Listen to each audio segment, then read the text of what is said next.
नमस्कार साथियों, जय हिंद जय भारत। स्वागत है आप सभी का ऑल एग्जाम ब्लेस पे। मैं हूं रोहित खरा।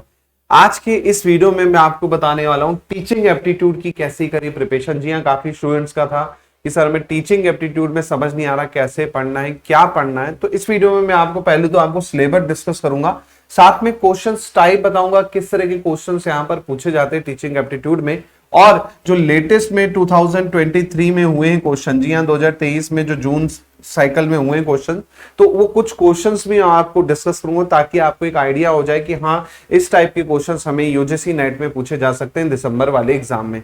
चलिए शुरुआत करते हैं। सबसे पहले तो ऑफिशियल सिलेबस देखिए, है ना। मैं हिंदी इंग्लिश दोनों में ही आपके लिए सिलेबस लेके आया हूं ताकि दोनों मीडियम वाले अच्छे से देख पाए। तो पहला टॉपिक आप देखेंगे वो है टीचिंग में कॉन्सेप्ट, ऑब्जेक्टिव, है ना। साथ में आप देखेंगे लेवल ऑफ टीचिंग। तो ये बहुत इंपॉर्टेंट टॉपिक है, लेवल ऑफ टीचिंग, जहां से हमेशा आपके क्वेश्चन देखने को मिलेंगे। अगर मैं इसको हिंदी में बताऊं तो भाई शिक्षण की अवधारणा, उद्देश्य, ये तो बेसिक है, लेकिन शिक्षण का जो स्तर है जहां पर आपका स्मरण शक्ति हो गई, समझ और विचारात्मक हो गया, विशेषता और मूल अपेक्षाएं हो गई, यानी आपकी मेमोरी, अंडरस्टैंडिंग, रिफ्लेक्टिव लेवल, ये वाला जो टॉपिक है काफी इंपॉर्टेंट है। हर साल यहां से आपको क्वेश्चन देखने को मिलेंगे।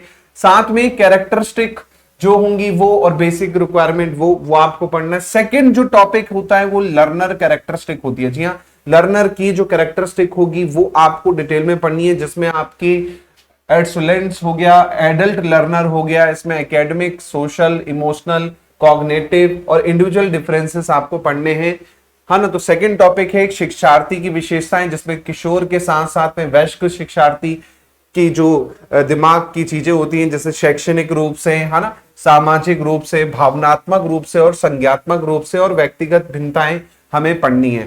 थर्ड टॉपिक जो है आपका फैक्टर अफेक्टिंग टीचिंग। जी हाँ, टीचिंग को कैसे कुछ फैक्टर अफेक्ट कर सकते हैं, उसमें टीचर को कैसे अफेक्ट कर सकता है, लर्नर को कैसे अफेक्ट कर सकता है, साथ में सपोर्ट मटेरियल क्या होना चाहिए टीचिंग के लिए, इंस्ट्रक्शनल फैसिलिटीज क्या होंगी, लर्निंग एनवायरनमेंट कैसा होगा और इंस्टीट्यूशन का लर्निंग एनवायरनमेंट कैसा होगा, तो वो यहाँ पर देखना होगा, है ना। शिक्षण प्रभावक तत्व जो होंगे यहाँ पर आपको देखने, जिसमें शिक्षक, सहायक सामग्री हो गई, संस्थागत सुविधाएं क्या होंगी, शैक्षणिक वातावरण कैसा है, तो ये पूरा का पूरा आप इसमें देखेंगे।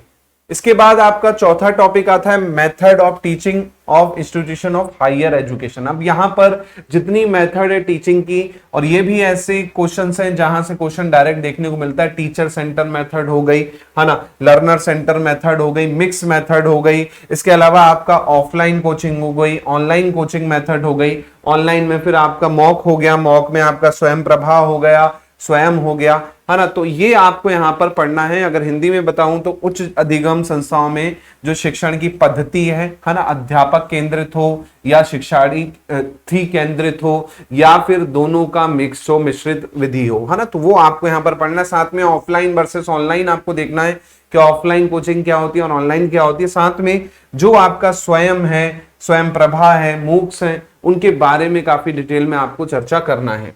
फिर आपका आता है यहां पर टीचिंग सपोर्ट सिस्टम। जी हाँ, टीचिंग सपोर्ट सिस्टम में मतलब पहले ट्रेडिशनल टाइम पे जब पढ़ाया जाता था तो किस तरह से सुविधाएं होती थी, और अब जैसे मॉडर्न हो गया है जमाना तो आईसीटी का यूज होने लगा है। अब तो भैया एआई का भी यूज आपको देखने को मिल जाएगा, है ना। तो वो आपको यहां पर पढ़ना है। जो भी आपका परंपरागत सुविधाएं थी, साथ में आधुनिक के साथ में आईसीटी, किस तरह से इंटरनेट और बाकी चीजें आपको हेल्प करनी है टीचिंग में, तो वो आपको यहां पर पढ़ना है।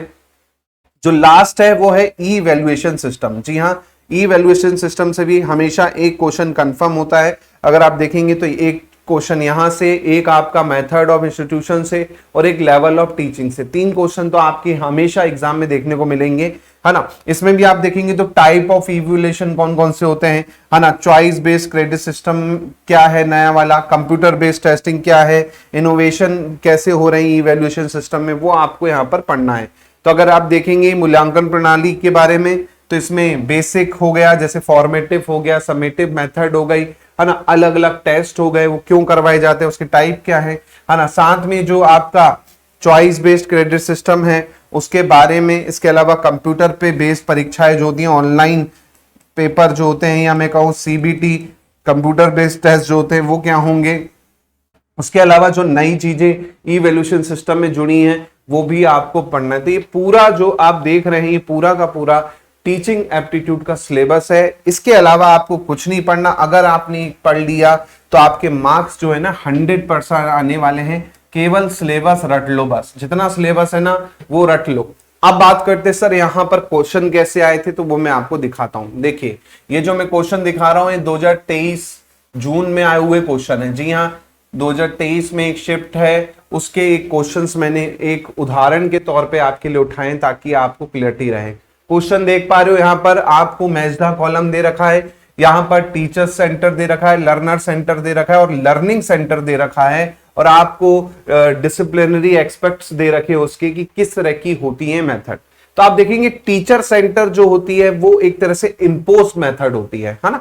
इम्पोज, भाई मैं टीचर हूं तो मैं वही पढ़ाऊंगा जो मुझे पढ़ाना होगा, बच्चे के हिसाब से नहीं पढ़ाऊंगा, मैं अपने हिसाब से पढ़ाऊंगा। तो जो टीचर सेंटर मेथड्स होती हैं वो कैसी होंगी, इम्पोज मेथड होंगी। भाई मैं आप पर इम्पोज कर रहा हूं कि नहीं भाई ये पढ़ेंगे आज, ये नहीं पढ़ेंगे, तो भाई फर्स्ट वाले का क्या हो जाएगा, आपका सेकंड वाला हो जाएगा। फर्स्ट का सेकंड होगा तो देखिए दो ऑप्शन यहां पर ऑटोमेटिक कट जाएंगे, अब दो ऑप्शन बचते हैं। फिर है लर्नर सेंटर, तो लर्नर सेंटर में क्या होगा, बच्चों आपको कैसे पढ़ना है, मैं पूछूंगा आपको क्या पढ़ना है, कौन से टॉपिक आपको पढ़ने हैं, तो आप बोलोगे सर ठीक है आप ये वाला टॉपिक पढ़ा लीजिए। तो यहां पर टीचर और लर्नर के बीच में एक तरह से शेयर पार्टिसिपेंट होता है, या मैं कहूं साझा और सहभागिता होती है, क्योंकि टीचर भी यहां पर क्या है बच्चों के हिसाब से पढ़ा रहा है, तो एक तरह से ये यहां पर साझा हो रहा है। तो भाई बी का हो जाएगा फर्स्ट, बी का हो जाएगा फर्स्ट, तो सी वाला ऑप्शन यहां पर क्या हो जाएगा, आपका आंसर हो जाएगा। सी वाला ऑप्शन क्या हो जाएगा, यहां पर आंसर हो जाएगा। इसी प्रकार लर्निंग की अगर मैं बात करूं यहां पर लर्निंग सेंटर की, तो लर्निंग सेंटर आपकी कैसी होगी, सेल्फ कंट्रोल हो जाएगी। तो इस तरह का देखिए आपको क्या पूछा गया था, क्वेश्चन पूछा गया था। अगला क्वेश्चन मैं लेके आता हूं आपके लिए, जहां पर आप देख पा रहे हैं फॉर्मेटिव इवैल्यूएशन पे क्वेश्चन है। जी हां, फॉर्मेटिव इवैल्यूएशन पे आपको क्वेश्चन पूछा गया है। फॉर्मेटिव इवैल्यूएशन पे आप देख रहे हैं यहां पर क्वेश्चन पूछा गया है। तो जिस बच्चे ने इवैल्यूएशन पढ़ा है अगर अच्छे से, तो उसको फॉर्मेटिव इवैल्यूएशन पता होगा कि भाई कंटिन्यूअस प्रोसेस होती है जो बीच में टेस्ट लिए जाते हैं ताकि आपकी प्रोग्रेस को चेक किया जा सके। अब यहां पर आपके 5 स्टेटमेंट दे रखे हैं, अब इसमें आपको बताना है कौन सा करेक्ट है। पहला स्टेटमेंट में पढ़ के बताता हूं, it provide feedback to teacher to use teaching strategy according to their need of learner, यानी शिक्षार्थियों की आवश्यकता के अनुसार शिक्षण नीतियों के प्रयोग के लिए अध्यापकों की प्रतिपुष्टि प्रदान करता है। तो भाई फॉर्मेटिव में होता ही यही है कि ये एक तरह से वीकली टेस्ट कह लो, है ना, वीक में मिड टर्म हो गए, वो है बेसिकली, है ना। जहां पर मैंने आपको कोई चैप्टर पढ़ा है उसका टेस्ट लिया तो बच्चे का प्रोग्रेस पता चल जाएगा कि हाँ यार बच्चे ने इसको इतना पढ़ा हुआ है, या फिर कुछ कमी रह रही है तो मैं अपनी मेथड में सुधार करूं। तो एक तरह से टीचर के लिए फीडबैक का काम करता है। बिल्कुल सही है, पहला वाला यहाँ पर बिल्कुल सही हो जाएगा। इसी प्रकार आप देखेंगे यहां पर दूसरा बोला जा रहा है कि it help learner to actively continuously engage in learning. तो लर्नर को पता है कि मेरा टेस्ट होने वाला है एग्जाम में जल्दी, तो मुझे ज्यादा पढ़ना होगा, तो वो हमेशा लर्निंग में लगा रहेगा। ये भी सही है भाई फॉर्मेटिव के हिसाब से। फिर आपका it help enhancing learning ability of learner. तो जाहिर सी बात है भाई, जब उसको पता है कि मेरा मंडे को टेस्ट होने वाला है तो मैं क्या करूंगा, पढ़ूंगा, तो जाहिर सी बात है मेरी क्या बढ़ेगी, मेरी दक्षता अपने आप बढ़ जाएगी, मेरी लर्निंग एबिलिटी अपने आप क्या हो जाएगी, ज्यादा हो जाएगी, है ना। इसी प्रकार आपका डी वाला भी यहां पर पढ़िए, तो डी वाला बोल रहा है ओवरऑल ग्रेडिंग सर्टिफिकेशन में हेल्प करता है, तो ये आपका गलत हो जाएगा। इसके लिए समेटिव बना हुआ है। समेटिव आप देखेंगे ये आपका होता है ग्रेडिंग के लिए, है ना। Sum up how much student has learn over the period of time, तो ये भी आपका समेटिव ही हो जाएगा, क्योंकि समेटिव जो होता है फाइनल आपका जो रिजल्ट होता है वो होता है। तो यहां पर ए बी सी ट्रू है, सी ऑप्शन क्या हो जाएगा, आंसर हो जाएगा। तो कुल मिला के आपने इवैल्यूएशन पढ़ा था तभी इस क्वेश्चन को बहुत आसानी से आप कर पाए, है ना। अगला क्वेश्चन देखिए यहां पर, नेक्स्ट क्वेश्चन यहां पर बोला जा रहा है स्टेटमेंट बेस्ड क्वेश्चन है, 2 स्टेटमेंट दे रखे हैं। अब आपको बताना है कौन से करेक्ट हैं, करेक्ट एक्सप्लेनेशन है कि नहीं है ना, वो वाला नहीं है वैसे, इसमें बताना है बस कौन सा करेक्ट है। चलिए देखिए यहां पर पढ़िए, पहला बोला जा रहा है कि learner culture background has no impact on his और हर लर्निंग एक्सपीरियंस। भाई बोल रहा है जो बच्चे का कल्चर है उससे कोई इफेक्ट नहीं होता है। कल्चर से बिल्कुल इफेक्ट नहीं होता है क्या? बिल्कुल गलत है भाई। ये कल्चर से बहुत इफेक्ट होता है। जी हाँ, आप कैसी कंट्री से आते हैं, कैसे कल्चर से आते हैं, उसका बहुत इफेक्ट पड़ता है आपकी लर्निंग में, क्योंकि किस तरह का माहौल आपके आसपास है, बहुत इफेक्ट पड़ता है। तो ये तो बिल्कुल ही गलत है कि भाई कल्चर का कोई इफेक्ट नहीं पड़ता, पड़ता है भाई साहब, बिल्कुल। दूसरा बोल रहा है gender is not strong predictor of academic achievement. लैंगिकता शैक्षणिक संपत्ति का प्रबल निर्धारक नहीं है। तो ये बिल्कुल सही है भाई। आप लड़की हो या लड़के हो, है ना, आप लड़की हो या लड़के हो, इससे कोई फर्क नहीं पड़ता। आप थर्ड जेंडर हो, कोई फर्क नहीं पड़ता। अगर आपके अंदर कैपेबिलिटी है तो आप अच्छे से पढ़ पाओगे, है ना। तो जेंडर का कोई इफेक्ट नहीं पड़ता, तो ये बिल्कुल सही है। तो यहां पर फर्स्ट रॉन्ग है, सेकंड ट्रू है। तो यहां पर डी ऑप्शन आंसर हो जाएगा कि first is false, second is true.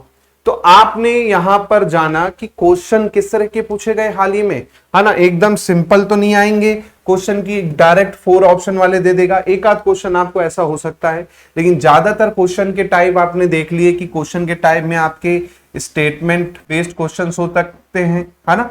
Match the column हो सकता है, मैच द कॉलम पे बेस्ड क्वेश्चन हो सकते हैं, है ना। इसी प्रकार आपका मल्टीपल स्टेटमेंट क्वेश्चन हो सकते हैं, मल्टीपल स्टेटमेंट क्वेश्चन होते हैं। जैसे पिछला क्वेश्चन आपने देखा जहां पर आपको 5 स्टेटमेंट थे और उसमें से आपको चूज करने थे करेक्ट वन। तो ये पैटर्न है आपकी यूजीसी नेट में टीचिंग एप्टीट्यूड के क्वेश्चंस का। और बाकी सब्जेक्ट में भी आप देखेंगे तो मोटा मोटी यही पैटर्न होता है, चाहे रिसर्च एप्टीट्यूड की बात करूं या कम्युनिकेशन की बात करूं, तो यही लेटेस्ट पैटर्न है बेसिकली आपका, है ना। तो मैंने आपको बता दिया, मेन है आपका सिलेबस। सिलेबस अगर आपने अच्छे से कवर कर लिया, साथ में आपका काम होगा क्या, जितने PYQ हैं, जी हाँ PYQ जितने हैं आपके वो लगाइए। 2070 से लेके 2023 तक जितने क्वेश्चंस मिल सकते हैं आप लगाइए, तो आपको खुद आइडिया हो जाएगा कि किस तरह के क्वेश्चंस आपको मिल रहे हैं। इसके अलावा मेरी क्लास आपको यूट्यूब पर तो मिल ही जा रही है, यूट्यूब पर आपको मेरी क्लास मिल ही रही है 7 बजे से, जिसमें मैं आपको MCQ करवा रहा हूं। और अभी एक क्लास और चालू हो जाएगी जहां पर फुल लेंथ पेपर भी मैं आपको कराऊंगा। साथ में पेपर 1 का अगर आप प्रिपरेशन करना चाहते हैं, जी हाँ पेपर 1 का प्रिपरेशन करना चाहते हैं, तो यूजीसी नेट के पेपर 1 के लिए बैच भी हमने स्टार्ट कर दिया है। जी हाँ, बैच भी आपको मिल जाएगा और फीस भी अभी कम ही है, 1499 रुपए। इसमें आपको पूरा बैच मिल जाएगा, आप ज्वाइन कर सकते हैं। इसके अलावा आपको कोई डाउट लगता है तो आप मुझे इस नंबर पे भी व्हाट्सअप कर सकते हैं। इन केस एनी डाउट, कोई बैच में आपको ऑफर या वो चल रहा है उसके लिए जानने के लिए भी, ज्वाइन ऑफर के लिए भी आप कॉल कर सकते हैं। अगर कोई ऑफर है या डिस्काउंट है, वेलकम ऑफर, तो वो भी आप कॉल कर सकते हैं इस नंबर पे। तो ये वीडियो अपने स्टूडेंट्स जो भी हैं आपके कांटेक्ट में, जो भी फ्रेंड्स हैं आपके, उनसे शेयर जरूर कीजिए, ताकि उनको भी पता रहे कि टीचिंग एप्टीट्यूड को हमें किस तरह से पढ़ना है और किस तरह के क्वेश्चंस आपको यहाँ पर देखने को मिलेंगे। और टीचिंग एप्टीट्यूड एक ऐसा सब्जेक्ट है कि जहां पर आप 100% स्कोर कर सकते हो। जी हाँ, 100% स्कोर कर पाओगे अगर आपने पूरा सिलेबस कवर कर रखा है और PYQ अच्छे से लगा रखे। 100% आप यहाँ पर मार्क्स ला सकते हैं। चलिए, तो वीडियो यहीं तक। बहुत बहुत धन्यवाद। जय हिंद, जय भारत, थैंक यू।